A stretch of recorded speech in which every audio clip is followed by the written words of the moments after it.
Hi, I'm Melanie Barr. Welcome to the She Built It Experience with Melanie.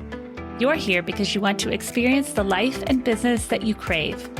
Join me as I talk to women who have successfully built it, a career and business that they love. We dive into the topic of how they built it and talk about everything from having the courage to make career leaps to the details of how to lead effectively, create successful teams, implement strategies for growth, and infuse tech innovation. Magic happens when we focus on the part of ourselves and our business that brings us joy. So let's dive in.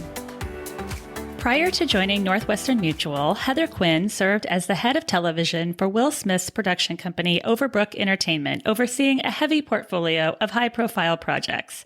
While many of her friends in entertainment found early success in their career, few felt confident about financial planning. It was then that Heather realized she had the opportunity to make a positive impact on the people she cared about through a career in financial services. Heather aims to serve as a strategic partner in creating a financial plan that fits the lifestyle, timeline, and vision of her clients. Her background in tax efficiency, risk management, and optimized wealth accumulation helps her serve as a guide, planner, and educator, not only in the beginning, but throughout the lives of her clients as their needs evolve. She combines extensive knowledge of the financial service industry with a compassionate, person-centered approach to help her clients feel secure and educated. Thank you so much for joining me today, Heather. Tell us about who you are and about your early career experiences before joining Northwestern Mutual. I started out in the entertainment business, one of the biggest agencies in Hollywood, creative artist agency. I started working for a television agent there and ultimately ended up working for one of the partners and then ascended through the entertainment world, working at various production companies, ultimately running the TV side of Will Smith's company. Then was a producer overseeing shows that they had and also selling a lot of shows. And then my own mother got really sick and I ended up on the bad side of planning, actually just not planning in general, and wanted to learn more about finance just for myself so that my children would not have to go through what we went through, and ended up actually making a big career change into finance. And now I am a financial advisor with a particular focus on helping to educate and empower women around finance. I love that.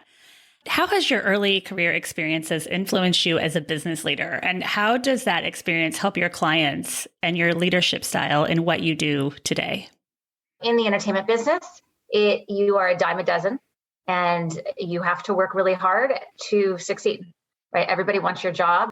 I remember in my early 20s when people were not working as hard, working 80-hour weeks, going into the office on Saturdays. And so I think that's helped me today. Part of the reason why I wanted to also transition into this career is the opportunity to have my own business was really attractive, especially at this stage in my life where I have children and wanted to start being the architect of what my day looked like, as opposed to being on a TV set until 10 o'clock at night. But I think you have to have a certain amount of work ethic to be able to build your own company. And I think that's transcended into what I'm doing today.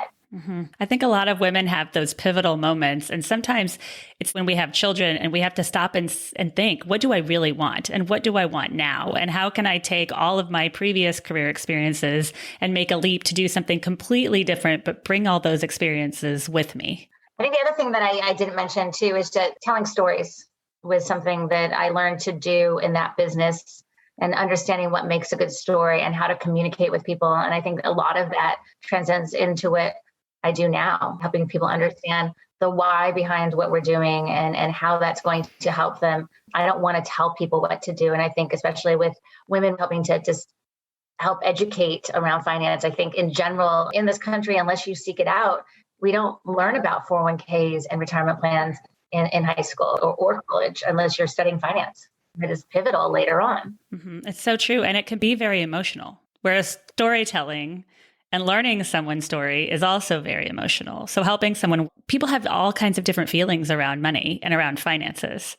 100%. And I think a lot of what we do is behavioral. There's a quote from Nick Murray, who's a well-known advisor who writes books and has blogs. And he says 90% of investment success is behavioral. The actions that you take, right? How disciplined can you be? and how early do you start, the time value, the compounding of money, all of those things. How are you teaching your kids about money, out of curiosity? My son's 11, is starting to, pay a little bit of an allowance for certain things. So he understands the value of money. Now that he's understanding multiplication and division, having him help me figure out the tip.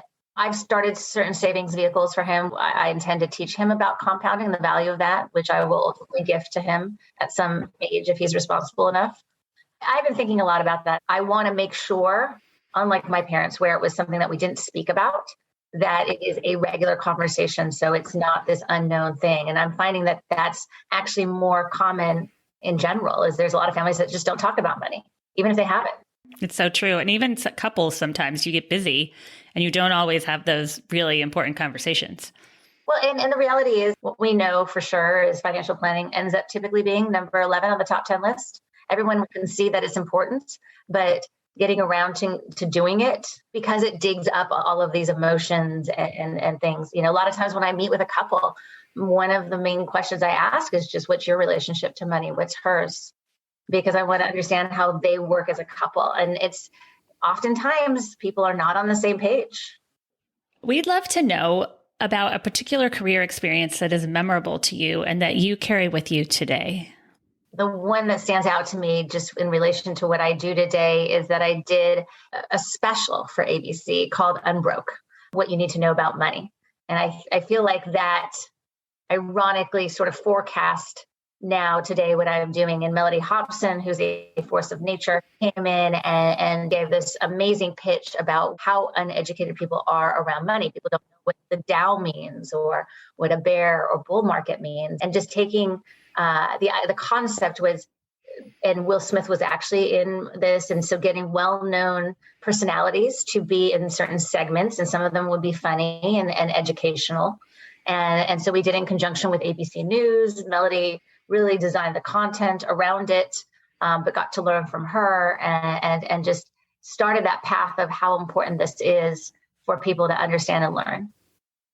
It's so interesting how sometimes things plant the seeds in our mind, and maybe it's something we've always had an interest in, but never really acted on it, on moving in that direction. So it's so interesting that you went through those experiences and that they stuck with you, and that when you made the leap into helping people to create a better future for themselves. And that's what I love about what I do now. I think, while it seems somewhat glamorous, oftentimes I was developing scripts that was unclear whether they were ever going to get made, making its way through the studio system. Sometimes you're developing draft after draft of script, and it's sort of nebulous as to whether you're helping anyone at all. Whereas here, even if I know I can get somebody to plan just a little bit for their future, I know for a fact that they will be in a better place. There's a real tangible difference that we're making on a daily basis. Mm-hmm. It's got to be so nice to have that gratification to move you forward to help the next client. Absolutely. An example of that is I met with this young woman. She's 29 and actually works for one of my clients who's the president of a fashion company. And she's just starting out, really. But the thing she said to me at the end of our conversation, she said, "This is so amazing. I didn't know people like you existed."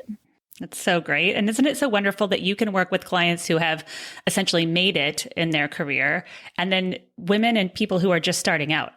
Yeah, absolutely. Eventually, she's going to be on her way, and she's somebody that my other client really believes in. That's part of wanting to help too, right? I think, just as attorneys have maybe some of their pro bono business, and then they have their regular business, there's a balance of that as well. But it felt good to hear because I could tell that she felt it would make a big impact for her. And especially for women and families, people who want to get to know them and know their story and know their thoughts around money and know possibly a fear around money. That's one of my first questions when I meet with somebody is, what keeps you up at night as it relates to money? What gave you the courage to make your career and life leap to join Northwestern Mutual? What helped you to say, I'm going to do this? I think it was two main things. My mother getting sick. And so when I did end up on the bad side of planning, I wanted to just learn more about finance in general. Wanted to just be more planned myself so my kids didn't have to go through that. And I had a friend who was there for a decade doing really well. They were looking for more women, first of all, and more people of color. So I think I checked two boxes. And so They recruited me and really came after me. The other thing, if just for me personally, having been a W-2 my entire life, I was lucky to be making six figures early on in my career. And here I am in my W-2 job. So it was also the desire to be a business owner and to be able to build the career that I wanted on my terms. And so those two things came together. It's so important. I used to work for the Dodgers, and I used to joke that my car would only drive to Dodger Stadium for 3 years. And sometimes we have to take a step back and think, is this bringing me joy? Because maybe if you launched one of those entertainment companies, you'd have just kept working and maybe not had as much joy in the career that you have and in what you do today. Yeah, I think with my mother passing and realizing that we didn't talk about money, it wasn't something we talked about. She was an immigrant from the Philippines who came here, highly educated, but no education around money. So she got her GED, she got her PhD. So she was a nurse who came here, and she had great handbags and a Mercedes, and she didn't have much saved. And so I ended up financing her long-term care for about $8,000 a month for the last year of her life. And I wasn't really present, I feel like, because it was at a time where just things were tighter in general, and everything that was happening so fast around me, and realizing that this is the point of planning, right? To be able to have time and spend time with family and have the security financially to not have to be in a place where you can't be present. Mm-hmm. She was so lucky to have you. And that is really good advice, because you could have been spending time with her. Yeah. And I bring that into when I talk to people today. Have you thought about this? This is my experience. I can tell you firsthand why this is important. And most people haven't. No, a lot of people haven't. I mean, people who've actually been through it will right away say, yes, that's important to me. But a lot of people haven't. What's nice about my career now is in entertainment, the shelf life for an executive is 55, 60. There's not a ton of those executives out there at studios. Whereas no one wants their financial advisor to be 22, frankly. So having some life experience under your belt is a good thing in this career. So true. What is your strategy for management, for staying on task to accomplish what you set out to do, as well as motivating your team and those around you? I have a team who I work with. We have systems in place. We are in growth mode. For example, I did, I think, 78 meetings last month, 88 meetings the month before, 92 meetings the month before that. Good for you. So we have to be very systematic in our processes, in our tracking processes, grids and Excel sheets, in regular team meetings to making sure that we're staying on top of everything. I'm also in the process of combining my business with a more senior female advisor who's a CFP, and eventually will take over her business. So we're in the process of trying to figure out how to merge our teams. And that's another whole thing in and of itself. A whole other dynamic. It's so smart to put systems in place, because then if something falls out, if you have to replace someone on your team, you have those systems in place for someone to easily be able to jump in. It's funny because when I was in entertainment, I thought I was so busy. And this is a whole nother level of busy. I mean, not in a bad way. It's all relative. It seems like it's more busy on your terms. Yes. Magic happens when we focus on the part of ourselves and our business that brings us joy. What is one tip that you can leave with us today about how you find and live your joy? I think a lot of people were surprised when I made this leap from entertainment. I think a lot of people in the entertainment world feel like there's nothing else we can do. I kind of felt like that. I had to climb a hill to get the education to over here, but it's not impossible. And then one of the quotes I always loved was, if you never fail, you're only trying things that are too easy and playing far below your level. If you can't remember any time in the last 6 months when you failed, you aren't trying difficult enough things. And so I think in the entertainment business, I was cruising along, but I wasn't necessarily being challenged. And this has been absolutely challenging, but in the best way. And I feel way more empowered having made this transition, although it hasn't been easy in terms of building a whole new business. But I think there's something satisfying in doing that. And it harkens back to that. You don't know how high you can reach if you don't aim high enough. You have one life to live. You got to go for, swing for the fences.